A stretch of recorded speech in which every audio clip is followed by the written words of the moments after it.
Hi friends, May മാസം നമുക്ക് നേഴ്സസിന് വളരെ പ്രത്യേകത നിറഞ്ഞൊരു മാസമാണ്.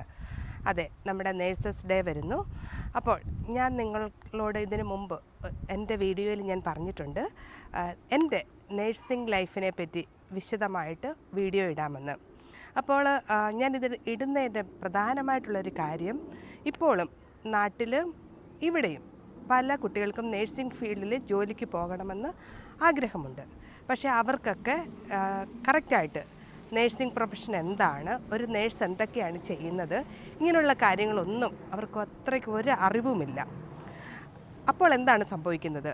പലരും നേഴ്സിങ്ങിൽ ജോയിൻ ചെയ്തിട്ട് ഇടയ്ക്ക് വെച്ച് പഠിത്തം നിർത്തിപ്പോകുന്നു. പിന്നെ ഗ്രാജുവേറ്റ് ചെയ്തിട്ട് അവർക്ക് നേഴ്സിംഗ് ജോലി ചെയ്യാൻ താല്പര്യമില്ല. അപ്പോൾ ഇത് സമയവും പണവും അങ്ങനെ പല നഷ്ടങ്ങളും ജീവിതത്തിലുണ്ടാക്കുന്നു. അപ്പോൾ ഞാൻ വിചാരിച്ചു, ഞാൻ പറയുന്നത് എൻ്റെ നേഴ്സിങ്ങിൻ്റെ ജീവിതകഥയാണ്. അതൊരു പക്ഷേ 1-2 എപ്പിസോഡിൽ തീരുന്നതല്ലായിരിക്കും. നിങ്ങളുടെ താല്പര്യമനുസരിച്ച് ഞാൻ നേഴ്സിംഗ് ഫീൽഡിനെ പറ്റി വിശദമായിട്ട് നിങ്ങളോട് സംസാരിക്കുന്നതായിരിക്കും. അപ്പോൾ ഇവിടെ ഞാൻ എൻ്റെ നേഴ്സിംഗ് ജേർണി നിങ്ങളുടെ അടുക്കൽ പ്രസൻറ്റ് ചെയ്യുവാണ്. ഇത് എൻ്റെ കഥ. ഇത് ഞാൻ കഴിവതും സത്യസന്ധമായിട്ടും നിങ്ങളുടെ മുമ്പിൽ പ്രസൻറ്റ് ചെയ്യാം. ഇത് ആരെയും വേദനിപ്പിക്കാൻ വേണ്ടിയല്ല. പിന്നെ എൻ്റെ കൂടെ പഠിച്ചവരുണ്ട്, എൻ്റെ ജൂനിയറായിട്ടും സീനിയറായിട്ടും എൻ്റെ കൂടെ നേഴ്സിംഗ് പഠിച്ചവരുണ്ട്. അവർക്ക് ആർക്കെങ്കിലും സ്വന്തം കഥ ഇതിനോട് ആഡ് ചെയ്യണമെങ്കിൽ അതും ചെയ്യാം. അപ്പോൾ എന്ന് ആണ് എനിക്കൊരു നേഴ്സാകണമെന്ന് ഒരു ചിന്ത തോന്നിയത്? അങ്ങനെ പറയുവാണെങ്കിൽ തുടക്കത്തിലൊന്നും എനിക്കങ്ങനെ നേഴ്സാകണമെന്നൊരു ചിന്തയില്ലായിരുന്നു. സയൻസ് സബ്ജക്റ്റ് ഇഷ്ടമായിരുന്നു. എൻ്റെ ഫാദർ എപ്പോഴും പറയും ഡോക്ടറാകണമെന്ന്. അപ്പോൾ എൻ്റെ ആഗ്രഹം പഠിച്ച് ഒരു ഡോക്ടറാകണമെന്നായിരുന്നു. അപ്പം കയ്യിലിരിപ്പ് ശരിയല്ലായിരുന്നു, ചുരുക്കത്തിൽ പറഞ്ഞാൽ. അതായത് കുറച്ച് ഉഴപ്പൊക്കെ ഉണ്ടായിരുന്നു. പ്രീ ഡിഗ്രിയുടെ സെക്കൻഡ് ഇയർ ആയപ്പം നന്നായിട്ട് കുറച്ച് ഉഴപ്പി. പിന്നെ ഒരു പ്രേമത്തിലൊക്കെ ചെന്ന് ചാടി. പിന്നെ കുറച്ച് പേരുദേശമൊക്കെ കേട്ട് അതിനെപ്പറ്റിയുള്ള കഥകളൊക്കെ പിന്നീട് വിശദമായിട്ട് പറയാം. നമ്മളിപ്പോൾ സബ്ജക്റ്റിൽ നിന്ന് മാറരുതല്ലോ. അപ്പോൾ അങ്ങനെ വന്നപ്പോഴത്തേക്ക് എൻ്റെ അമ്മ എപ്പോഴും എന്നോട് പറയായിരുന്നു, മോളെ എന്തൊക്കെയാണെന്ന് പറഞ്ഞാലും പഠിച്ച് ഒരു ജോലി നേടി സ്വന്തം കാലിൽ നിൽക്കണം. ഇതെപ്പോഴും എന്നോട് പറയുന്നൊരു കാര്യമായിരുന്നു. പിന്നെ മറ്റൊരു കാര്യമായിരുന്നു, എനിക്ക് ഇങ്ങനെ വെളിയിലൊക്കെ പോകാൻ ഇഷ്ടമായിരുന്നു. അതായിരുന്നു എൻ്റെ സ്വപ്നം. അമേരിക്കയിലൊക്കെ പോകാൻ ഇഷ്ടമായിരുന്നു. കാരണം നമ്മുടെ തൊട്ടടുത്തുള്ള വീടിലുള്ള 2 നില കെട്ടിടങ്ങളും അതൊക്കെ അമേരിക്കക്കാരുടെയാണ്. പിന്നെ അല്ലെങ്കിൽ ഫോറിനിൽ പോയിട്ട് വരുമ്പം അവരുടെ ഡ്രസ്സുകളും അവരുടെ ആ നടപ്പും എല്ലാം കാണുമ്പം എനിക്ക് വെളിയിലോട്ട് പോകാനൊരു ഫാസിനേഷനായിരുന്നു. അപ്പം വെളിയിലോട്ട് പോകാനായിട്ടൊരു ചാൻസ് എന്ന് പറയുന്നത് എന്തുവാ? നേഴ്സിങ് അല്ലേ? അന്നത്തെ നിങ്ങൾക്ക് ഓർമ്മയുണ്ടോ എന്നറിയത്തില്ല, അന്നത്തെ ഒരു തരം പാവാടയില്ല, ഇങ്ങനെ ഫ്രില്ല് വെച്ച പാവാട, പിന്നെ ഒരു ടീഷർട്ട്, പിന്നെ ഫോറിൻ ലുങ്കി. ഇതൊക്കെ കാണുമ്പം എനിക്കും ഇങ്ങനെ ഒന്ന് പോകണം, എന്നിട്ട് വീട്ടുകാർക്കും നാട്ടുകാർക്കും ഒക്കെ ഇങ്ങനെ ഫോറിൻ സാധനമൊക്കെ കൊടുക്കണം. അങ്ങനെ കുറേ ആഗ്രഹങ്ങളുണ്ടായിരുന്നു. അപ്പം ഞാൻ വിചാരിച്ചു, അപ്പം നേഴ്സിംഗ് നല്ലൊരു കാര്യമാണ്. നേഴ്സിങ്ങിനെ പറ്റി എനിക്ക് അധികം അറിവില്ല, നേഴ്സ് എന്താണ് ചെയ്യുന്നതെന്നും ഒന്നും അറിഞ്ഞുകൂടാ. അങ്ങനെ ഇരിക്കുമ്പോൾ ഞങ്ങളുടെ വീടിനടുത്ത്, അതായത് ഒരു പെരുമാലി എന്ന് പറയുന്ന വീട്ടുപേരുള്ള ഒരാൾക്ക് ഒരു പെരുമാലി ഹോസ്പിറ്റൽ, അവർക്കൊരു ചെറിയൊരു ഹോസ്പിറ്റലുണ്ടായിരുന്നു, ഒരു നേഴ്സിംഗ് ഹോം എന്ന് പറയാം. അവിടെ ആൾക്കാരൊക്കെ ചെന്ന് പനി, ചുമ ഇങ്ങനെയുള്ള കാര്യങ്ങൾക്കൊക്കെ അവിടെ പോകും. പിന്നെ ചിലപ്പോൾ 1-2 കുറച്ച് ബെഡുകളൊക്കെ ഉണ്ട്, അവിടെ അഡ്മിറ്റ് ചെയ്തും ട്രീറ്റ് ചെയ്യാറുണ്ട്. അപ്പോൾ അവിടെ ജോലി ചെയ്യുന്ന നേഴ്സസ് എന്ന് പറഞ്ഞാൽ എൻ്റെ അറിവിൽ അവർ 10ാം ക്ലാസ്സൊക്കെ കഴിഞ്ഞ് ഒരു 10 ജയിച്ചവരോ തോറ്റവരോ, പിന്നെ അങ്ങനെയുള്ളവർ ചെറിയ എന്തോ ഒരു 6 മാസത്തെയോ 1 വർഷത്തെയോ എന്തോ നേഴ്സിംഗ് പഠിച്ചിട്ട് അവർ മരുന്ന് കൊടുക്കും, ഇഞ്ചക്ഷൻ തരും, അങ്ങനെ നേഴ്സും. അവർ വെള്ളസാരി ഉടുത്തായിരുന്നു അവിടെ നിന്നുകൊണ്ടിരുന്നത്. ഈ നേഴ്സസിനെ എനിക്കറിയാം. പിന്നെ എനിക്കറിയാവുന്ന നേഴ്സ് എന്ന് പറഞ്ഞാൽ, എനിക്ക് ഇങ്ങനെ പനിയോ ചുമയോ ഒക്കെ വരുമ്പോഴത്തേക്ക് നമുക്ക് പെൻസിലിൻ ഇഞ്ചക്ഷൻ കുറിച്ച് തരുമായിരുന്നു. അപ്പോൾ അങ്ങനെ വരുമ്പോൾ ഞാൻ ഇഞ്ചക്ഷൻ എടുക്കാനായിട്ട് ഹോസ്പിറ്റലിൽ ചെല്ലുമ്പം ആ നേഴ്സുമാരെ കാണുന്നത് തന്നെ എനിക്ക് പേടിയായിരുന്നു. അങ്ങനെ നേഴ്സസിനെ എനിക്കറിയാം. അങ്ങനത്തെ ആ നേഴ്സസിനെ എനിക്കറിയാം. അപ്പോൾ ഈ അവസരത്തിൽ എനിക്ക് വളരെ രസകരമായ ഒരു കാര്യം പറയാനായിട്ടുണ്ട്. ഇത് ഞാൻ പറഞ്ഞപ്പോഴാണ് ഓർക്കുന്നത്. എനിക്ക് എൻ്റെ അമ്മ ഇങ്ങനെ പെൻസിൽ ഇഞ്ചക്ഷനൊക്കെ തരാൻ വേണ്ടി കൊണ്ടുപോകുമായിരുന്നു. അപ്പോൾ പനിയും ചുമയും അപ്പോൾ ആദ്യത്തെ ദിവസം അമ്മ കൂടെ ഉണ്ട്. അപ്പോൾ കൂടെ വന്ന് കഴിയുമ്പോഴത്തേക്ക് ഇഞ്ചക്ഷൻ എടുക്കാതെ നിവൃത്തിയില്ല. പിന്നെ നമുക്ക് എന്താ ചെയ്യുന്നതെന്ന് വെച്ചാൽ ഇഞ്ചക്ഷന് മരുന്ന് വെളിയിൽ നിന്ന് വാങ്ങിച്ചു തരും. നമുക്ക് ഹോസ്പിറ്റലിൽ പോയി അവിടെ കൊടുത്താൽ അവർ നമുക്ക് ഇഞ്ചക്ഷൻ എടുത്തു തരും. അപ്പം ഞാൻ അന്ന് വില്ലൂന്നി സെൻറ്റ് ഫിലോമിനാസ് ഗേൾസ് ഹൈസ്കൂളിലാണ് പഠിച്ചിരുന്നത്. അപ്പോൾ അവിടെ നിന്ന് നമുക്കിവിടെ ESI എന്ന് പറയുമ്പം ഞങ്ങളുടെ അവിടെ നിന്ന് കുറച്ച് ദൂരം, അതായത് അന്ന് കാലത്തൊക്കെ ഒരു 10 പൈസ വണ്ടി, അന്ന് നമുക്ക് എന്താ പറയുന്നത്, അതിന് സ്റ്റുഡൻസിന് പ്രത്യേക കൺസെഷൻ ഉണ്ടല്ലോ. അപ്പോൾ അന്ന് 10 പൈസ കൊടുത്താൽ മതിയായിരുന്നു. അപ്പോൾ ആ 10 പൈസയ്ക്ക് അങ്ങോട്ട് പോകാനും തിരിച്ചിങ്ങോട്ട് വരാനും 10 പൈസ, 10 10 20 പൈസ. പിന്നെ നമുക്ക് ഇഞ്ചക്ഷൻ്റെ ചാർജ് ഏതാണ്ട് 1 രൂപ എങ്ങാണ്ട് അങ്ങനെയായിരുന്നു. അപ്പം ഞാൻ എന്തോ ചെയ്യും, ഈ പെൻസിലിൻ ഇഞ്ചക്ഷനൊക്കെ അമ്മച്ചി വാങ്ങിച്ചു തരുന്നതായിട്ട് ഹോസ്പിറ്റലിൽ പോകും. എന്നിട്ട് അവിടെ ചെന്നിട്ട് അവിടെ കുറേ നേരം ഇങ്ങനെ നിൽക്കും. എല്ലാവരുമൊക്കെ എങ്ങനെയൊക്കെയാണ് ഇഞ്ചക്ഷൻ എടുക്കുന്നത്, ഓരോരുത്തർ കരയുന്നതും ചിരിക്കുന്നതും എല്ലാം ഇങ്ങനെയൊക്കെ നോക്കി നിന്നിട്ട് ഞാൻ എൻ്റെ ഇഞ്ചക്ഷൻ പൊട്ടിച്ച് ദൂരോട്ട് കളയും. ആ ഇഞ്ചക്ഷൻ്റെ പൈസ കൊണ്ട് ഇച്ചിരി മുന്തിരിങ്ങയൊക്കെ അന്ന് കിട്ടിക്കൊണ്ടിരുന്നത്. അങ്ങനെ എന്തെങ്കിലും ഫ്രൂട്ട്സൊക്കെ മേടിച്ച് അപ്പോൾ ഇപ്പോഴും ഞാൻ ഓർക്കുന്നുണ്ട്, ഈ ഫ്രൂട്ട്സ് വാങ്ങിക്കുമ്പം അമ്മ പറയുമായിരുന്നു ഫ്രൂട്ട്സ് ഒന്നും കഴുകാതെ കഴിക്കരുതെന്ന്. പക്ഷേ അവിടെ നിന്ന് കഴുകാനായിട്ട് നിവൃത്തിയൊന്നും ഇല്ലാഞ്ഞപ്പം ഇങ്ങനെ ഗ്രേപ്സൊക്കെ വായിലിട്ടിട്ട് തുപ്പൽ കൊണ്ട് ക്ലീൻ ചെയ്ത് കഴിച്ചത് ഇപ്പോഴും ഞാൻ ഓർക്കുന്നു. അന്ന് കറക്റ്റായിട്ട് ഒരു പെൻസിൽ ഇഞ്ചക്ഷനും എടുത്തിട്ടില്ല. എനിക്ക് തോന്നുന്നു അതുകൊണ്ടായിരിക്കും ഇപ്പോഴും എനിക്ക് ഇടയ്ക്കിടയ്ക്ക് ഇച്ചിരി സൈനസൈറ്റിസും ഇച്ചിരി തുമ്മലും ചീറ്റലും ഒക്കെ വിട്ടുമാറാതെ കൂടെ തന്നെയുണ്ട്. അപ്പോൾ ഇത് ഓർത്തപ്പം ഞാൻ ഈ കഥയങ്ങ് പറഞ്ഞതേ ഉള്ളൂ. അപ്പോൾ എൻ്റെ ഈ വിവരണത്തിൽ ഇങ്ങനെ ചെറിയ ചെറിയ കഥകളൊക്കെ ഞാൻ ആഡ് ചെയ്യുന്നതായിരിക്കും. ഓക്കെ. പിന്നെ എനിക്ക് നേഴ്സസിനെ പറ്റി അറിയാവുന്നത് എങ്ങനെയാണെന്ന് വിചാരിച്ചാൽ, എൻ്റെ ഗ്രാൻഡ് മദർ, അമ്മയുടെ അമ്മ, ഒരു കാറ്ററാക്ട് സർജറി ചെയ്ത് ഹോസ്പിറ്റലിൽ അഡ്മിറ്റായി. അന്ന് കോട്ടയം മെഡിക്കൽ കോളേജിലായിരുന്നു അഡ്മിറ്റായത്. അപ്പോൾ സർജറി ചെയ്തപ്പോഴത്തേക്ക് കൂടെ നിൽക്കാനായിട്ട് ഞാൻ പോയി. അന്ന് വൈകിട്ട് ഒരു രാത്രി ഞാൻ എൻ്റെ ഗ്രാൻഡ് മദറിൻ്റെ കൂടെ ഹോസ്പിറ്റലിൽ സ്റ്റേ ചെയ്തു. അന്നാണ് ഞാൻ നേഴ്സസിനെ കൂടുതലായിട്ട് അടുത്ത് കാണുന്നത്. അപ്പോൾ അന്ന് നോക്കുമ്പം എനിക്ക് ഒത്തിരി ഇഷ്ടപ്പെട്ടു. നല്ല വെള്ള ഉടുപ്പൊക്കെ ഇട്ട് തൊപ്പിയൊക്കെ വെച്ച് നല്ല സുന്ദരികളായ നേഴ്സുമാർ അവർ വന്ന് നമുക്ക് മരുന്ന് തരുന്നു, ഇഞ്ചക്ഷൻ തരുന്നു, പോകുന്നു. അപ്പം ഞാൻ നോക്കിയപ്പോൾ ഇത് നല്ല കാര്യമാണല്ലോ, മരുന്നും എടുക്കുന്നു, ഇഞ്ചക്ഷൻ കൊടുക്കുന്നു, പോകുന്നു, വേറെ പണിയൊന്നുമില്ല, നല്ല കാര്യം. അപ്പോൾ നേഴ്സാണെങ്കിൽ നമുക്ക് ഫോറിനിൽ പോകാം, അമേരിക്കയ്ക്ക് പോകാം, പിന്നെ മരുന്നൊക്കെ കൊടുത്താൽ മതിയല്ലോ, നല്ല കാര്യമല്ലേ. അപ്പോൾ അങ്ങനെ എനിക്ക് നേഴ്സസിനോട് കുറച്ചും കൂടെ ഇഷ്ടം തോന്നി. അപ്പോൾ ആ സമയത്തായിരുന്നു എനിക്ക് എൻ്റെ പ്രീ ഡിഗ്രി കഴിഞ്ഞ സമയമാണ്, എന്താണ് ചെയ്യേണ്ടത്, ഇനി ഭാവിയിൽ എന്താണ് ചെയ്യേണ്ടതെന്നുള്ള ഒരു തീരുമാനമെടുക്കണം. അപ്പം എനിക്ക് ഡോക്ടറാണോന്നായിരുന്നു ആഗ്രഹം. പക്ഷേ മാർക്കൊക്കെ കൊണ്ട് നമുക്ക് എൻട്രൻസ് എഴുതി എക്സാം എഴുതി കിട്ടിയില്ല. പിന്നെ അടുത്ത ഓപ്ഷൻസ് എന്ന് പറയുന്നത് നേഴ്സിംഗ് ആയിരുന്നു. അപ്പം ഞാൻ പല സ്ഥലത്തും നാട്ടിലധികം നോക്കിയില്ല.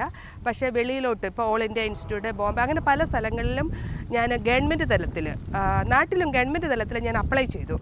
അപ്പോഴത്തേക്കാണ് നമുക്കൊരു എന്താ പറ്റിയെന്ന് ചോദിച്ചാൽ, നമ്മുടെ പൊക്കം ഒരു പ്രശ്നമായി. നിങ്ങൾക്കറിയാമോ എന്നറിയത്തില്ല, നേഴ്സിങ്ങിന് അഡ്മിഷൻ കിട്ടണമെങ്കിൽ നമുക്ക് 5 ഫീറ്റ് 5 അടി പൊക്കം വേണം. അപ്പോൾ അത്രയും പൊക്കം എനിക്കില്ലാത്തതുകൊണ്ട് എല്ലായിടത്തും എൻ്റെ ആപ്ലിക്കേഷൻ തന്നെ തള്ളിക്കളഞ്ഞു. എനിക്ക് ഒരിടത്തും ഒരു ഇൻ്റർവ്യൂവിന് പോലും കാർഡ് കിട്ടിയില്ല. അപ്പോൾ അങ്ങനെ ഇരിക്കുമ്പോഴത്തേക്കാണ് എനിക്ക് അതായത് എൻ്റെ അമ്മയുടെ കസിൻ, ഞങ്ങൾ പീലിച്ചിറ്റപ്പൻ എന്ന് പറയും, അതായത് എൻ്റെ ഗ്രാൻഡ് ഫാദറിൻ്റെ ബ്രദറിൻ്റെ കസിനായിട്ട് വരും. ഓക്കെ. അപ്പം എൻ്റെ ഫാദറിന് കുറച്ച് കൂട്ടുകാരുണ്ട്. അപ്പോൾ ഈ പീലിച്ചിറ്റപ്പൻ്റെ കസിൻ ഞങ്ങളുടെ ബന്ധമാണ്, പക്ഷേ ഞങ്ങളുടെ ഫ്രണ്ടുമാണ്. അപ്പം അന്ന് കാലത്തൊക്കെ നമ്മളൊക്കെ നന്നായിട്ട് പഠിക്കുന്ന കുട്ടിയെന്ന് പറയുമ്പോഴത്തേക്ക് എല്ലാവർക്കൂടെ ഒരാഗ്രഹമാണ്, അതായത് ഒരു ഗ്രാമം മൊത്തം, ഒരു പ്രദേശം മൊത്തമാണ് ഈ കുട്ടികൾക്കൊരു നല്ല ഭാവി വരണമല്ലോ, ഇവരെ എവിടെയെങ്കിലും വിടണമല്ലോ, ആ ഒരു രീതിയിൽ എല്ലാവരും സപ്പോർട്ട് ചെയ്യും.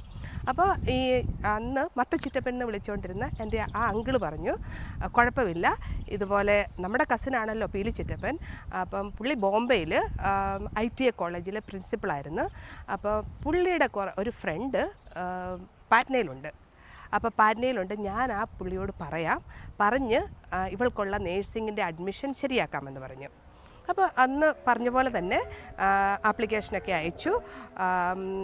പൊക്കത്തിൻ്റെ കാര്യമൊന്നും പ്രശ്നം വന്നില്ല. കാരണം എനിക്ക് തോന്നുന്നത് പുള്ളി പറഞ്ഞിട്ടായിരിക്കാം. എന്തായാലും അവിടെ പൊക്കത്തിൻ്റെ കാര്യമൊന്നും പ്രശ്നം വന്നില്ല. അപ്പം അന്ന് എപ്പോഴും ഞാൻ ഓർക്കുന്നു, അന്ന് ഈ ആപ്ലിക്കേഷനൊക്കെ വരുമ്പം അതൊക്കെ ഫില്ല് ചെയ്യാനായിട്ടുള്ള, കാരണം എൻ്റെ പേരൻസ് അത്ര എഡ്യൂക്കേറ്റഡ് അല്ല, എനിക്ക് ആരുമില്ലായിരുന്നു ഈ ആപ്ലിക്കേഷനെല്ലാം ഫില്ല് ചെയ്ത് തരാനായിട്ട്. അപ്പോൾ കൂടുതലും ഞാൻ തന്നെയാണ് ചെയ്തത്. പിന്നെ അതോടൊപ്പം തന്നെ അന്ന് മന്നാലം സെൻറ്റ് എഫ്രൈംസ് ഹൈസ്കൂളിലെ ഒരു ഹെഡ് മാസ്റ്റർ ഉണ്ടായിരുന്നു. ആ ഹെഡ് മാസ്റ്ററും എന്നെ നന്നായിട്ട് ആപ്ലിക്കേഷനൊക്കെ ഫില്ല് ചെയ്യാനൊക്കെ സഹായിച്ചു. അത് ഞാൻ പറയുന്നത്, അന്ന് കാലത്തൊക്കെ ഒരു കുട്ടി എന്തിനെങ്കിലും പോകണമെന്നുള്ളപ്പം നാട്ടുകാരും ഒരുമിച്ച് സപ്പോർട്ട് ചെയ്യുമായിരുന്നു. അപ്പോൾ അങ്ങനെ ആപ്ലിക്കേഷനൊക്കെ ഫില്ല് ചെയ്തു. എനിക്ക് ഇൻ്റർവ്യൂവിൻ്റെ കാർഡ് വന്നു. അപ്പോൾ ഇൻ്റർവ്യൂവിൻ്റെ കാർഡ് വന്നപ്പം അന്ന് ആ ഇൻ്റർവ്യൂ നടക്കുന്നത് ഭരണങ്ങാനത്തായിരുന്നു. ഭരണങ്ങാനത്തുള്ള മേരിഗിരി ഹോസ്പിറ്റലായിരുന്നു അന്ന് ഇൻ്റർവ്യൂ നടക്കുന്നത്. അപ്പം ഇൻ്റർവ്യൂവിനൊക്കെ പറഞ്ഞു റിട്ടൺ എക്സാം ഉണ്ട്, അതുപോലെ തന്നെ വൈവ, അതായത് ക്വസ്റ്റ്യൻസ് ഇൻ്റർവ്യൂ ഉണ്ട്, അപ്പോൾ ഓറൽ എക്സാമും ഉണ്ട്, റിട്ടൺ എക്സാമും ഉണ്ട്. അപ്പം എന്താണെന്നറിയത്തില്ല, ഉണ്ടായിരുന്നൊക്കെ ഏതാണ്ടൊക്കെ പഠിച്ചു, കുറച്ച് ജനറൽ നോളജും കുറച്ചൊക്കെ പഠിച്ചൊക്കെ എന്തായാലും ഇൻ്റർവ്യൂവിന് പോകാൻ തീരുമാനിച്ചു. അപ്പോൾ ഇൻ്റർവ്യൂവിന് പോകാൻ നേരത്തേക്ക് അപ്പോൾ ഒരു തീരുമാനം, എന്താണ് വേഷം വേണ്ടത്. അപ്പോൾ എല്ലാവരും കൂടെ തീരുമാനിച്ചു സാരി ഉടുക്കാം. അപ്പോൾ സാരി ഉടുക്കാൻ നോക്കുമ്പോഴത്തേക്ക് അമ്മച്ചിയുടെ സാരിയോ ബ്ലൗസോ ഒന്നും എനിക്ക് പാകമില്ല, ആരുടെയും ഇല്ല. എനിക്ക് അന്ന് സ്വന്തമായിട്ട് എനിക്ക് സാരി ഇല്ല. അപ്പം നമ്മൾ പ്രീ ഡിഗ്രി ഒക്കെ കഴിഞ്ഞതല്ലേ ഉള്ളൂ. വല്ല നാടകത്തിനൊക്കെ 1-2 സാരിയൊക്കെ ഉടുത്തിട്ടുണ്ടെങ്കിലും അങ്ങനെ സാരിയൊന്നും ഉടുത്തിട്ടില്ല. അപ്പം അന്ന് എനിക്ക് സ്വന്തമായിട്ട് സാരിയുമില്ല. എപ്പോഴും ഞാൻ ഓർക്കുന്ന, അന്ന് എൻ്റെ കൂട്ടുകാരത്തി റെജീന, അവളുടെ ചേച്ചി സജിനി ചേച്ചി പറഞ്ഞു, ഒട്ടും വിഷമിക്കണ്ട, എൻ്റെ കയ്യിൽ സാരിയുണ്ട്, ഞാൻ എൻ്റെ സാരി തരാം. ഇപ്പോഴും ഞാൻ ഓർക്കുന്നുണ്ട്, ഒരു പർപ്പിൾ കളറ് ഒരു സാരി, ആ പർപ്പിൾ കളർ ബ്ലൗസും അതൊക്കെ ഇട്ട് റെഡിയാക്കി വളരെ ആഘോഷമായിട്ട് മത്തച്ചിറ്റപ്പൻ്റെ വീട്ടിലാണ് അന്ന് കിടന്നത്. പുള്ളി നല്ല സൈക്കോളജിക്കൽ സപ്പോർട്ട് തന്നു. മത്തച്ചിറ്റപ്പനും അതുപോലെ തന്നെ ആൻറ്റിയും സപ്പോർട്ട് തന്നു. അതുപോലെ തന്നെ ഈ പീലിച്ചിറ്റപ്പൻ്റെ കസിനായിട്ടുള്ള ഒരു അങ്കിളും ഞാനും അച്ചാച്ചയും ഞങ്ങൾ ഭരണങ്ങാനത്ത് ഇൻ്റർവ്യൂവിന് പോയി. ഇൻ്റർവ്യൂവിന് ചെന്നപ്പം കുറേ പിള്ളേരുണ്ടായിരുന്നു. അപ്പോൾ എല്ലാവർക്കും എന്നൊന്നും എനിക്കറിയത്തില്ല, ഇവിടെയും പൊക്കത്തിൻ്റെ പ്രശ്നം ഉണ്ടാവുമോ എന്ന് എനിക്ക് അത്രയ്ക്ക് അറിയത്തില്ലായിരുന്നു. എല്ലാവരും നന്നായിട്ടൊക്കെ ഇരിക്കുന്നു. കുറച്ച് പേരെയൊക്കെ കണ്ടു. അന്ന് ഞാൻ ഇപ്പോഴും ഓർക്കുന്നുണ്ട്, ഒരു ജിജി എന്ന് പറയുന്ന ഒരു കൊച്ച്, ഒരു വെളുത്ത ഒരു കൊച്ച്, ഭയങ്കര ഇങ്ങനെ കൈ കുടഞ്ഞൊക്കെ ഇങ്ങനെ അയ്യോ എൻ്റെ ഇൻ്റർവ്യൂ ഭയങ്കര പാടായിരുന്നു എന്നൊക്കെ പറഞ്ഞ് ഇങ്ങനെ സംസാരിക്കുന്ന കുറച്ച് കുട്ടികളെയൊക്കെ അന്ന് ഞാൻ ഓർക്കുന്നുണ്ട്. അപ്പോൾ ഞങ്ങൾക്ക് റിട്ടൺ എക്സാം ഉണ്ടായിരുന്നു. അത് കഴിഞ്ഞിട്ട് പിന്നെ ഓറൽ എക്സാമും ഉണ്ടായിരുന്നു. അപ്പം ഞാൻ ഇപ്പോഴും ഓർക്കുന്നുണ്ട്, ആ ഓറൽ എക്സാമിൻ്റെ സമയത്ത് എന്നെ സിസ്റ്റേഴ്സ് എന്നോട് പറഞ്ഞ് എഴുന്നേറ്റൊന്ന് നടക്കാൻ പറഞ്ഞു. അപ്പം ഞാൻ വിചാരിച്ചു, ഞാൻ സാരിയൊക്കെ ഉടുത്തിട്ട് ഭയങ്കര സുന്ദരിയായിട്ട് അവർക്ക് സാരി ഉടുത്ത് കാണാൻ വേണ്ടിയായിരിക്കും എന്നെ നടത്താൻ പറഞ്ഞെന്നാണ് ഞാൻ വിചാരിച്ചത്. പക്ഷേ അതല്ലായിരുന്നു. അവർക്കും ഒരു സംശയം, ഇത്രയും പൊക്കക്കുറവുള്ള ഇവളെ എടുത്താൽ എങ്ങനെയാകും. അപ്പോൾ അവരെന്നെ ഒന്ന് നടത്തിയൊക്കെ നോക്കി, ഓക്കെ കുഴപ്പമില്ല. എന്തായാലും ഞാനവിടെ ഓറൽ എക്സാമും ഇൻ്റർവ്യൂ ഒക്കെ പാസ്സായി. അപ്പോൾ അങ്ങനെ എനിക്ക് നേഴ്സിങ്ങിനുള്ള അഡ്മിഷനൊക്കെ ഏകദേശം ശരിയായി. അപ്പോഴത്തേക്ക് പിന്നെ നമുക്ക് ഇതൊക്കെ ചെയ്യണമല്ലോ, ഫിസിക്കൽ എക്സാം ഒക്കെ ചെയ്യണം. അതിന് എൻ്റെ അമ്മയുടെ ചേടുത്തി എൻ്റെ കൂടെ വന്ന് ഞങ്ങൾ ഭരണങ്ങാനത്ത് പോയി. അന്നാണ് ഞാൻ സത്യം പറഞ്ഞാൽ ആദ്യമായിട്ട് ചുരിദാറിട്ടത്. അന്ന് ചുരിദാറൊക്കെ ഇട്ട് അവിടെ പോയി നമ്മൾ ഇൻ്റർവ്യൂ ഒക്കെ മെഡിക്കലൊക്കെ ചെയ്ത് എല്ലാം കഴിഞ്ഞു.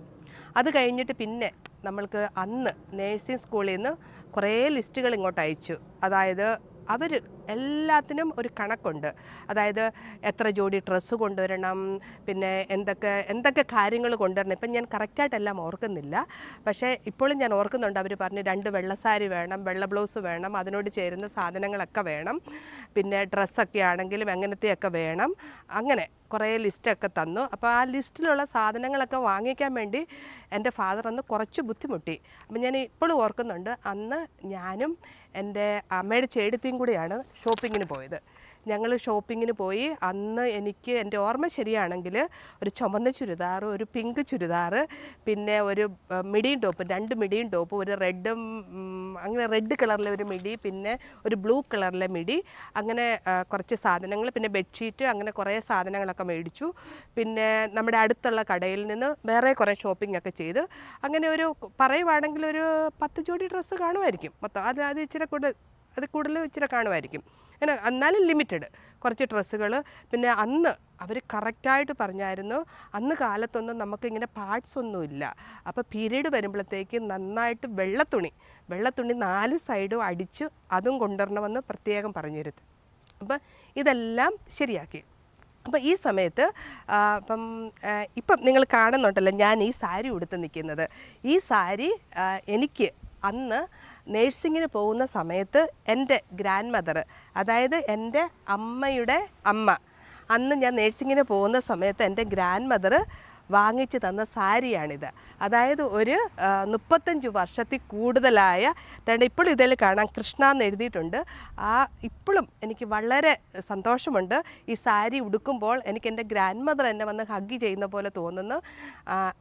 അന്ന് ആ സൂര്യ ടെക്സ്റ്റൈൽസ് എന്ന് പറയുന്ന കടയിൽ നിന്ന് എൻ്റെ ഗ്രാൻഡ് മദർ വാങ്ങിച്ചു തന്ന സാരിയാണിത്. അപ്പം ഈ സാരിയും കൂടെ കൊണ്ടുപോയി. അപ്പം എല്ലാം പാക്ക് ചെയ്ത്. അപ്പം പിന്നെ അടുത്ത പ്രശ്നം, പാറ്റ്നയിൽ പോകണമല്ലോ. പാറ്റ്നയിൽ എങ്ങനെയാണ് തന്നെ വിടുന്നത്? അപ്പോൾ ഈ സിസ്റ്റേഴ്സ് നമുക്ക് നേഴ്സിങ്ങിന് ഉള്ള മറ്റുള്ള കുട്ടികളുടെ അഡ്രസ്സൊക്കെ നമുക്ക് അയച്ചു തന്നു. അപ്പോൾ നമ്മൾ വീടിനടുത്തുള്ള പലരെയും കോണ്ടാക്റ്റ് ചെയ്ത്, അങ്ങനെ കോണ്ടാക്റ്റ് ചെയ്ത് ഇതിൽ ഒരു 3-4 കുട്ടികളുമായിട്ട് നമുക്ക് കോണ്ടാക്റ്റ് ചെയ്യാൻ പറ്റി. അപ്പോൾ അവരുടെ മാതാപിതാക്കളും ഒക്കെ ആയിട്ട് നമ്മളൊന്ന് എല്ലാവരുമായിട്ട് സംസാരിച്ചു. അപ്പോൾ തീരുമാനിച്ചു, ഓക്കെ ഈ കുട്ടികളെ എല്ലാം കൂടെ നമുക്ക് ഒരുമിച്ച് വിടാം. അപ്പോൾ എന്നാലും കുട്ടികളെ തന്നെ എങ്ങനെയാണ് വിടുന്നത്? അപ്പം ഞങ്ങളുടെ കൂടെ ഉണ്ടായിരുന്ന ഞങ്ങളുടെ ഒരു ഫ്രണ്ട്, അതായത് ഇത് എൻ്റെ അച്ചാച്ചയുടെ പെങ്ങടെ വീടിനടുത്തുള്ള ഒരു കുട്ടിയാണ്. അപ്പോൾ ആ കുട്ടിയുടെ ആങ്ങള അന്ന് പാറ്റ്നയിൽ ജോലി ചെയ്യുന്ന സമയമാണ്. അപ്പോൾ ആ ആങ്ങള അവധിക്ക് വന്നിട്ടുണ്ട്. അപ്പോൾ ആങ്ങള പറഞ്ഞു, കുഴപ്പമില്ല, ഞങ്ങൾ ഈ കുട്ടികളെ എല്ലാം കൊണ്ടുപോയിക്കോളാം. പിന്നെ അതുപോലെ തന്നെ ഞങ്ങളുടെ കൂടെയുള്ള വേറൊരു കുട്ടിയുടെ ഫാദറും പറഞ്ഞു, കുഴപ്പമില്ല, ഞാനും പോകാം, മേക്ക് ഷുവർ ചെയ്യാം ഈ കുട്ടികൾ അവിടെ സേഫായിട്ട് എത്തിയിട്ടുണ്ടെന്ന് മേക്ക് ഷുവർ ചെയ്യാം എന്ന് പറഞ്ഞ് അങ്ങനെ ഇവർ രണ്ടുപേരുടെയും കൂടെ ഞങ്ങളെ എല്ലാവരെയും കൂടെ പാറ്റ്നയ്ക്ക് കൊണ്ടുപോകാൻ വേണ്ടി തീരുമാനിച്ചു.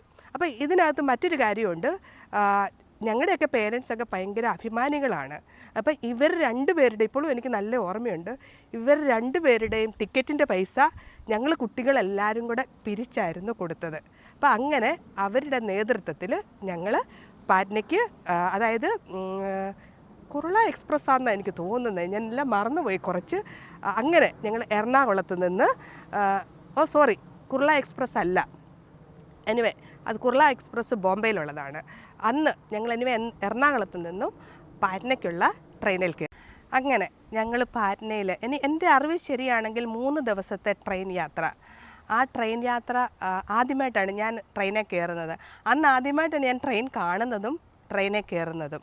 അപ്പം ഞങ്ങൾ അന്ന് എൻ്റെ അറിവ് ശരിയാണെങ്കിൽ 5 കുട്ടികൾ ഞങ്ങൾ അറിയുന്നത്, മറ്റ് കമ്പാർട്ട്മെൻറ്റിലൊക്കെ മറ്റു കുട്ടികളും ഉണ്ടായിരുന്നു. അപ്പം ഞങ്ങളെല്ലാവരും കൂടെ ഒരുമിച്ച് കുറേ കുട്ടികൾ ഒരേ കമ്പാർട്ട്മെൻറ്റിലായിരുന്നു. അപ്പം ഞങ്ങളുടെ കൂടെ ഇതുപോലെ ഞങ്ങളുടെ ഫ്രണ്ടിൻ്റെ ബ്രദർ ഉണ്ടായിരുന്നു, ഞങ്ങളുടെ ഫ്രണ്ടിൻ്റെ ഫാദർ ഉണ്ടായിരുന്നു, പിന്നെ ഞങ്ങളുടെ കൂടെയുള്ള ഒരു കുട്ടിയുടെ അച്ഛനും ഉണ്ടായിരുന്നു. അതായത് ആ കുട്ടിയുടെ അപ്പൻ്റെ അനിയൻ ഒരു ഫാദറായിരുന്നു, പ്രീസ്റ്റും ഉണ്ടായിരുന്നു ഞങ്ങളുടെ കൂടെ. അപ്പോൾ അവരുടെ എല്ലാവരുടെയും സംരക്ഷണയിൽ ഞങ്ങളങ്ങനെ ട്രെയിൻ യാത്ര തുടങ്ങി. അപ്പോൾ ട്രെയിൻ യാത്ര വളരെ രസകരമായിരുന്നു. ഇപ്പോഴും ഞാൻ ഓർക്കുന്നുണ്ട്. കാരണം ഞാനൊക്കെ ഒരു സാധാരണ കുടുംബത്തിൽ നിന്ന് വന്നതാണ്. അപ്പോൾ നമ്മൾക്കൊക്കെ ഫൈനാൻഷ്യലായിട്ട് ഒത്തിരി ടൈറ്റുണ്ട്. അപ്പോൾ അതുപോലെ തന്നെ ഞങ്ങളുടെ വീട്ടിൽ നിന്ന് ആരും ഇതിനു മുമ്പ് ഇങ്ങനെ വെളിയിലോട്ടൊന്നും പോയിട്ടില്ല, ട്രെയിൻ യാത്രയ്ക്കൊന്നും പോയിട്ടില്ല. എന്തൊക്കെ കാര്യങ്ങളാണ് കൊടുത്തു വിടേണ്ടേ, ചെയ്തു വിടേണ്ടേ, ഇതൊന്നും അറിയത്തില്ല. അങ്ങനെ പല കാര്യങ്ങളും. അപ്പം ഞാനിപ്പോഴും ഓർക്കുന്നുണ്ട്, അന്ന് ട്രെയിനിലൊക്കെ ഇങ്ങനെ ആൾക്കാരൊക്കെ ഓരോ ഫുഡൊക്കെ കൊണ്ടുവരുമ്പം ഞാനൊന്നും വാങ്ങിക്കത്തില്ലായിരുന്നു. കാരണം ഞാൻ പറയും വിശക്കുന്നില്ലെന്ന്. കാരണം പൈസ ഇല്ല, ഉള്ള പൈസ തീർന്നു പോകുമോ, എങ്ങനെയാണ് കാര്യങ്ങളെന്ന് നമുക്കറിയത്തില്ലല്ലോ. അപ്പോൾ പലപ്പോഴും എൻ്റെ കൂടെയുള്ള കുട്ടികളൊക്കെ ഇപ്പോൾ കൂടുതൽ പേരും പാലാ സൈഡിൽ നിന്നൊക്കെ വന്നവരായിരുന്നു. പക്ഷെ അവരുടെ കയ്യിലൊക്കെ കുറേ സാധനങ്ങളുണ്ടായിരുന്നു, കാ വറുത്തതും ചക്ക വറുത്തതും ഉപ്പേ, അങ്ങനെ പല പക്ഷെ അവരൊക്കെ എല്ലാം ഷെയർ ചെയ്ത് തന്നു. ഈ കുട്ടികളിൽ പലരും ഇങ്ങനെ നാരങ്ങ ചോറ്, അങ്ങനെ പൊതിച്ചോറൊക്കെ ആയിട്ടാണ് വന്നത്. അവരൊക്കെ എന്ന് വെച്ചാൽ നമ്മൾ ആദ്യമായിട്ട് കാണുവാണെങ്കിലും ഇവരൊക്കെ ഞങ്ങളെല്ലാവരും കൂടെ ഷെയർ ചെയ്തായിരുന്നു അന്ന് ആ ട്രെയിനിലിരുന്ന് കഴിച്ചത്. കാരണം അവർ മേക്ക് ഷുവർ ചെയ്ത് ഓരോ കുട്ടികളും ഭക്ഷണം കഴിക്കുന്നുണ്ടോ എന്ന്. കാരണം നമുക്കൊരു പരിചയവും ഇല്ല, ആദ്യം കാണുവാണ്, എങ്കിലും എല്ലാവരും നല്ലതായിരുന്നു. ഞങ്ങൾ വളരെ സന്തോഷമായിട്ടും അതുപോലെ തന്നെ ആരെങ്കിലും എന്തെങ്കിലും വാങ്ങിച്ചാലും അതെല്ലാം ഞങ്ങൾ ഷെയർ ചെയ്തായിരുന്നു കഴിച്ചിരുന്നത്. അപ്പോൾ എനിക്കൊരിക്കലും എനിക്കില്ല എന്നും അങ്ങനെ വിശന്നിരിക്കാനോ ഒന്നും അവസരം ആരും തന്നില്ല. പിന്നെ വളരെ രസകരമായ ഒരു കാര്യമെന്ന് വെച്ചാൽ ഇപ്പോഴും എനിക്കത് ഓർക്കുമ്പോൾ വിഷമമുണ്ട്. എന്നാലും ഞങ്ങളുടെ കൂടെ ഉണ്ടായിരുന്ന ഫാദർ വെട്ടി. അപ്പം ഈ ഫാദർ നല്ല ജോളിയായിരുന്നു, ഞങ്ങളുമായിട്ടൊക്കെ നന്നായിട്ട് സംസാരിച്ച് നന്നായിട്ടായിരുന്നു. അപ്പം ഈ ഫാദറിനെ എങ്ങനെയെങ്കിലും ഒന്ന് കളിപ്പിക്കണം. എനിക്കൊക്കെ ആ സമയത്തൊക്കെ ഞാനൊക്കെ ഇച്ചിരിയും കൂടെ ഒരു സംസാരിക്കുന്ന കൂട്ടത്തിലും ചിരിയും അങ്ങനെയൊക്കെ ഒരു ഇച്ചിരിയും കൂടെ മേളാങ്കിക്കുന്ന കൂട്ടത്തിലൊക്കെ ആയിരുന്നു. പക്ഷേ ഈ സമയത്ത് ഞാൻ ഓർക്കുക, ഞാൻ ആദ്യം ട്രെയിനിൽ കയറുമ്പം എൻ്റെ ഫാദർ എന്നോട് പറഞ്ഞൊരു കാര്യമുണ്ട്, മോളെ നീ എൻ്റെ മകളാണ്, എനിക്കറിയാം, എനിക്ക് നിന്നെ പരിപൂർണ്ണ വിശ്വാസമുണ്ട്, നീ ഒന്നും തെറ്റൊന്നും ചെയ്യത്തില്ല, നീ കറക്റ്റായിട്ടുള്ള കാര്യങ്ങളെ ഉള്ളൂ ചെയ്യത്ത്. ഇതാണ് എൻ്റെ ഫാദർ ഞാൻ പോകാൻ നേരം എന്നോട് പറയുന്ന വാക്ക്. നന്നായിട്ട് ഇങ്ങനെ ഒത്തിരി ഉപദേശമൊന്നും പറയില്ല, നീ എൻ്റെ മോളാണ്, എനിക്ക് നിന്നിൽ വിശ്വാസമുണ്ട്, ഇത് പറഞ്ഞാണ് എന്നെ പറഞ്ഞു വിടുന്നത്. പിന്നെ അമ്മമാർ കുറേ ഉപദേശമൊക്കെ തരുമല്ലോ, അതിങ്ങനെ ചെയ്യണം, ഇങ്ങനെ ചെയ്യണം, അത് ചെയ്യൽ, ഇത് ചെയ്യൽ. പിന്നെ എൻ്റെ അമ്മയ്ക്കുടെ ഒരു പ്രത്യേകത എന്ന് പറഞ്ഞാൽ നമ്മളിങ്ങനെ നേഴ്സിങ്ങിനോ എവിടെയെങ്കിലും പോകുമ്പം ഒരാഴ്ച മുമ്പേ കരയാൻ തുടങ്ങും. ഇങ്ങനെ നമ്മളെ നോക്കും, കരയും, നമ്മളെ നോക്കും, ഓരോന്ന് പായ്ക്കുകയും കരയും. അപ്പം ഞാൻ കിടന്ന് ദേഷ്യപ്പെടുമായിരുന്നു, അമ്മച്ചി എന്തിനാ കരയുന്നത്, ഞാൻ പറഞ്ഞിങ്ങനെ കളിയാക്കുമായിരുന്നു. പക്ഷേ ഈ സമയത്ത് ഞാൻ ഓർക്കുവാണ്, ഇപ്പോൾ എൻ്റെ അമ്മ ജനുവരിയിൽ മരിച്ചപ്പം ഞാൻ ആ പിക്ചറിനെ നോക്കിയപ്പം അമ്മ ചിരിച്ചുകൊണ്ടിരിക്കുന്നു, ഞാൻ കരഞ്ഞുകൊണ്ടിറങ്ങി. അതെ, ഇപ്പോൾ അമ്മ ചിരിക്കുന്നു, ഞാൻ കരഞ്ഞുകൊണ്ടിറങ്ങുന്നു. അപ്പം ഞാൻ ഇച്ചിരി കാട് കയറിപ്പോയി, തിരിച്ച് നമ്മുടെ ഫാദർ വെട്ടിയിലോട്ട് വരട്ടെ. അപ്പം അച്ഛൻ നല്ല കൂളായിട്ട് ഞങ്ങളോട് സംസാരിച്ചപ്പോൾ ഓർത്തു, ഈ അച്ഛനെ ഒന്ന് എന്തെങ്കിലും ഇച്ചിരി കളിപ്പിക്കണമല്ലോ, വേറെ ഇൻറ്റൻഷനൊന്നും ഇല്ലായിരുന്നു, വെറുതെ തമാശയ്ക്ക് വേണ്ടി. അപ്പോൾ അന്ന് നമുക്ക് ഈ ഫ്രൂട്ടി വരുമല്ലോ, ഇങ്ങനെ യെല്ലോ പാക്കേജിൽ, ഓറഞ്ച് പാക്കറ്റിലോ. അപ്പോൾ അന്ന് ഫ്രൂട്ടി എല്ലാവരും മേടിച്ച് കുടിച്ചു കഴിഞ്ഞപ്പോൾ അച്ഛൻ അവിടെ ഇല്ലായിരുന്നു, അച്ഛന് കിട്ടിയില്ല ഫ്രൂട്ടി. അപ്പോൾ അച്ഛന് ഫ്രൂട്ടി ഇല്ലല്ലോ, ഇനി എന്തോ ചെയ്യും? ഇപ്പം ഞാൻ ഓർക്കുവാണ്, അന്ന് ആ ഫ്രൂട്ടിയുടെ പാക്കറ്റിനകത്ത് വെള്ളം നിറച്ചിട്ട് അച്ഛന് കൊടുത്തത്. അപ്പോൾ അച്ഛനിങ്ങനെ കുടിച്ചിട്ട് വെള്ളമാണെന്ന് പറഞ്ഞിട്ട് അന്ന് അച്ഛൻ ചീത്ത പറയുമോ ഒന്നും പറഞ്ഞില്ല, അച്ഛൻ അതൊരു തമാശയായിട്ട് അടിച്ച് ചിരിച്ച് തള്ളി. അപ്പോൾ എന്തായാലും അങ്ങനെ ഞങ്ങൾ 3 ദിവസത്തെ യാത്ര കഴിഞ്ഞിട്ട് ഞങ്ങൾ പാറ്റ്നയിലെത്തി. അപ്പോൾ പാറ്റ്നയിലെത്തിയപ്പോഴത്തേക്ക് കുട്ടികളൊക്കെ ഹോസ്പിറ്റലിലോട്ട്, ഞങ്ങൾക്ക് തന്നെ ഹോസ്പിറ്റലിൽ നിന്ന് വണ്ടി ഉണ്ടായിരുന്നു, കുട്ടികളൊക്കെ ഹോസ്പിറ്റലിലോട്ട് പോയി. അപ്പം എൻ്റെ കൂടെ ഞാൻ പറഞ്ഞായിരുന്നല്ലോ, എൻ്റെ അച്ചാച്ചയുടെ പെങ്ങളുടെ വീടിനടുത്തുള്ള ആ കുട്ടിയുടെ ബ്രദർ അവിടെയുണ്ട്. അപ്പോൾ അവളും ഞാനും പിന്നെ മറ്റൊരു കുട്ടിയും, ഞങ്ങൾ 3 പേരും കൂടെ ഈ കുട്ടിയുടെ വീട്ടിലോട്ട് പോയി. അപ്പോൾ അവരെന്നോട് ചോദിച്ചു, വരുന്നോന്ന് ചോദിച്ചു. ഞാനിവിടെ ഇപ്പോൾ ചോദിക്കാൻ കേട്ടിരിക്കുന്ന പോലെ ഞാനും അവരുടെ പുറകെ പോയി. അപ്പോൾ അവരുടെ വീട്ടിൽ ചെന്നപ്പോഴും ഞാൻ ഓർക്കുന്നുണ്ട്, അവരുടെ ഒരു കസിനായിരുന്നു, അവരും വളരെ നന്നായിട്ടാണ് ഞങ്ങളെ ടേക്ക് കെയർ ചെയ്ത്. ഞാനവിടെ, എനിക്ക് എൻ്റെ ഓർമ്മ ശരിയാണെങ്കിൽ 1 ദിവസമോ 2 ദിവസമോ ഞാൻ അവിടെ നിന്നു. അപ്പം അവരുടെ ഫുഡൊക്കെ നല്ലതായിരുന്നു, ഇപ്പോഴും ഞാൻ ഓർക്കുന്നു. നല്ല ബ്രേക്ക്ഫാസ്റ്റും ലഞ്ചും പിന്നെ വൈകിട്ട് വെളിയിലൊക്കെ കൊണ്ടുപോയി നന്നായിട്ട് ടേക്ക് കെയർ ചെയ്തു.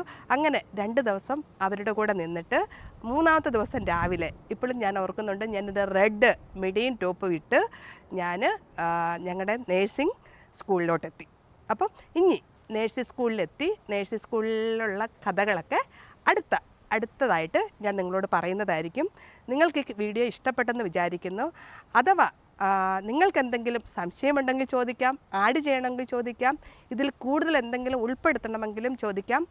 ഞാൻ പറഞ്ഞല്ലോ, എൻ്റെ ഇൻറ്റൻഷൻ എന്ന് പറയുന്നത് ഇനി വരുന്ന കുട്ടികൾക്കും അതുപോലെ തന്നെ നിങ്ങൾ വിചാരിക്കണം, ഈ നേഴ്സിംഗ്, നമ്മുടെ നാട് കേരളം ഇത്രത്തോളം എല്ലാ രീതിയിലും സാമ്പത്തികമായിട്ടും അതുപോലെ തന്നെ പല രീതിയിൽ ഫൈനാൻഷ്യൽ മാത്രമല്ല, അല്ലാതെ തന്നെ എഡ്യൂക്കേഷൻ ലെവലിലും എല്ലാ രീതിയിലും ഉയരാനുള്ള മെയിൻ കാരണം നമ്മുടെ നാട്ടിലുള്ള നമ്മുടെ ആൾക്കാർ, പൗരന്മാരും പൗരത്തികളും വെളിയിൽ പോയി ജോലി ചെയ്തിട്ടാണ്. അപ്പോൾ ഈ വെളിയിൽ പോയി ജോലി ചെയ്യുന്നതിൽ ഭൂരിഭാഗം പേരും നേഴ്സസ്സാണ്, അല്ലേ?